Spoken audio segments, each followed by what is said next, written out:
नमस्कार दोस्तों, आपका मेरे चैनल करंट अफेयर में स्वागत है। दोस्तों, देश दुनिया में होने वाली नई नई घटनाओं से आप सब लोगों को अवगत कराना ही मेरा उद्देश्य है।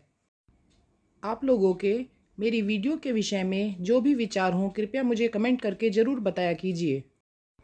आज का मेरा टॉपिक बहुत ही महत्वपूर्ण विषय पर है और यह एक वैसा विचारणीय टॉपिक है जिस पर भी सबको सोचना बहुत ज़रूरी है। क्योंकि अगर आज हम इस टॉपिक पर नहीं सोचते हैं तो हो सकता है कि आने वाले समय में हमें बहुत गहरी समस्या का सामना करना पड़ सकता है। यह जो समस्या है यह हम सभी लोगों के जीवन से जुड़ी हुई है। आज का हमारा टॉपिक भारत देश के एक ऐसे राज्य से संबंधित है जो देखने में बहुत ही सुंदर है, जहाँ चारों तरफ हरियाली ही हरियाली है। अगर आप लोग इसे तस्वीरों में देखते हैं तो इस राज्य में सुंदरता आपको चारों तरफ देखने को मिलेगी। प्रकृति की सुंदरता जैसे चारों तरफ बिखरी पड़ी हो। हर ओर पेड़, नदियाँ, तालाब, झरने व जलधाराएं आपको देखने को मिलेंगी। लेकिन जब वास्तविक दुनिया में देखा जाता है तो सच्चाई कुछ और ही नजर आती है।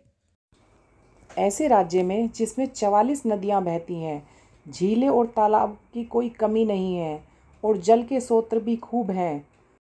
मानसून में भी वहाँ काफ़ी अच्छी वर्षा होती है, लेकिन फिर भी वहाँ पर एक समय ऐसा आता है गर्मी के मौसम में जबकि वहाँ पर पानी की कमी हो जाती है। हाँ, मैं बात कर रही हूँ उस केरल राज्य की, जहाँ पर सुंदरता चारों ओर बिखरी पड़ी है। अगर आप गूगल में केरल राज्य के विषय में सर्च करते हैं तो आपको गूगल पर इस राज्य की एक से एक बढ़िया तस्वीर देखने को मिलती है। लेकिन उस राज्य में भी गर्मी के मौसम में पानी की कमी आ जाती है। इतनी नदियाँ, तालाब, झरने व पानी के स्रोत होने के बावजूद भी इस राज्य में पानी की कमी क्यों आती है? इसका मुख्य कारण क्या है और सरकार इसके लिए क्या मुख्य कदम उठा रही है? प्रकृति द्वारा इस राज्य में पानी की प्रचुर मात्रा है, लेकिन फिर भी यहाँ पानी का संकट आ जाता है। जबकि कुछ राज्यों में तो पानी की कमी रहती है, तो ऐसे राज्यों को भी पानी के विषय में सोचने की बहुत ज़्यादा आवश्यकता है। यह एक बहुत ही गहन विषय है कि इस जल संकट का मुख्य दोषी कौन है। कहीं इस संकट के कुछ हद तक जिम्मेदार हम तो नहीं है। कभी कभी इसी तरह के विचार हम सबके मन में आते हैं। इस तरह के बहुत से सवाल हमारे दिमाग में आते हैं, तो इन्हीं सवालों का जवाब जानने के लिए बढ़ते हैं अपनी वीडियो की तरफ। वीडियो शुरू करने से पहले शुरू करते हैं आज का सवाल। आपको इसका जवाब कमेंट बॉक्स में देना है। तो हमारा सवाल है, विश्व जल दिवस कब मनाया जाता है? आपको सोचने के लिए थोड़ा सा समय दिया जा रहा है, तो आपका समय शुरू होता है अब।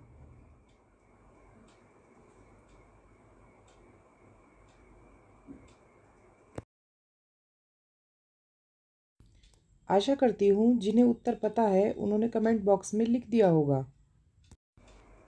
तो चलो फिर बढ़ते हैं अपने टॉपिक की तरफ। हमारा आज का टॉपिक है जल बजट, जो कि केरल सरकार द्वारा प्रस्तुत किया गया है।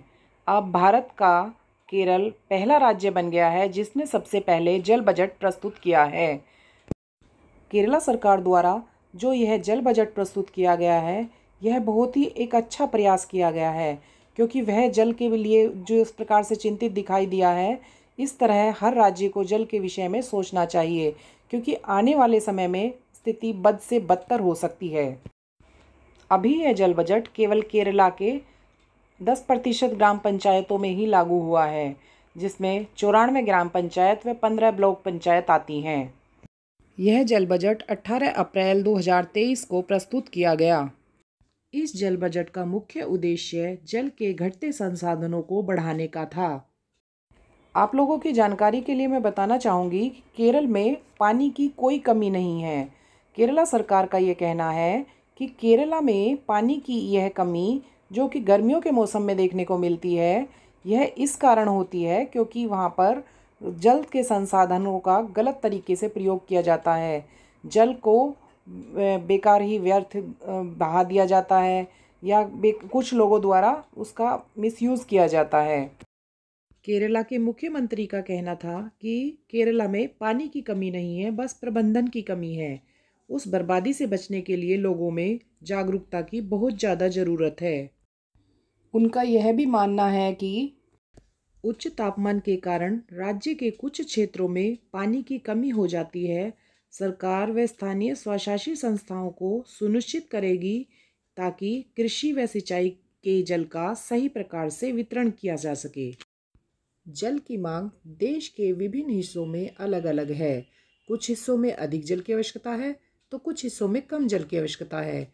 देश में बढ़ती जनसंख्या, कृषि, उद्योग आदि भी कुछ हद तक जल की कमी के लिए उत्तरदायी हैं। देश के कुछ हिस्सों में नदी घाटियां सूख रही हैं, उन पर भी विचार करना अति आवश्यक है। इन्हीं सभी समस्याओं को लेकर केरल सरकार ने यह जल बजट प्रस्तुत किया, जिससे गरीब हो या अमीर सभी को जल का समान रूप से वितरण हो सके। यही केरला सरकार का उद्देश्य है। जहाँ तक मेरा मानना है, अन्य राज्यों को भी इसका अनुकरण करना चाहिए और इसका विस्तार होना अति आवश्यक है।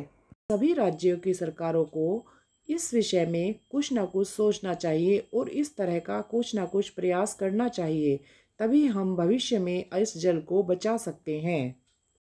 मेरी वीडियो में अंत तक बने रहने के लिए बहुत बहुत धन्यवाद। अब लौटते हैं आज के उत्तर की तरफ। हमारा प्रश्न था, विश्व जल दिवस कब मनाया जाता है? तो इसका उत्तर है 1993 से लगातार 22 मार्च को विश्व जल दिवस मनाया जाता है। आप सबको ये वीडियो कैसी लगी मुझे कमेंट बॉक्स में ज़रूर लिखें और मेरे चैनल को लाइक, शेयर और सब्सक्राइब करना ना भूलें। धन्यवाद।